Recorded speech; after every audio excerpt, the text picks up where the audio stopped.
कोई खूबसूरत इतना प्यारा है, वो इतना प्यारा सजाया हुआ है। बिस्मिल्लाहिर्रहमानिर्रहीम। अस्सलाम वालेकुम। जैसे मैं सिर्फ बिन्ते फातिमा ऑटो में इस्लामाबाद मौजूद हूँ। सलाम है ऐसी औलाद को कि जो घर बैठे भी सोचते हैं कि माओ का उन्होंने पता नहीं अच्छा फ्रूट खाया होगा कि नहीं खाया होगा। हमारे बुजुर्ग जो हैं वो उनके लिए क्या कुछ कर सकते हैं, क्या कुछ कर सकते थे अगर वो होते।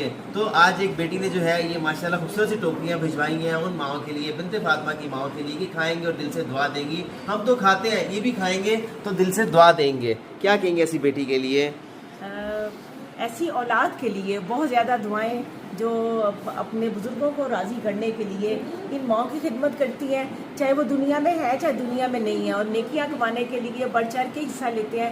जिस तरह आम आ गया, नया फल है ये, तो उनकी कोशिश है कि अल्लाह को राज़ी करें और ये लोग वो खाएं। बिल्कुल, इस वीडियो को ज़्यादा शेयर कीजिए और इज्तिमाई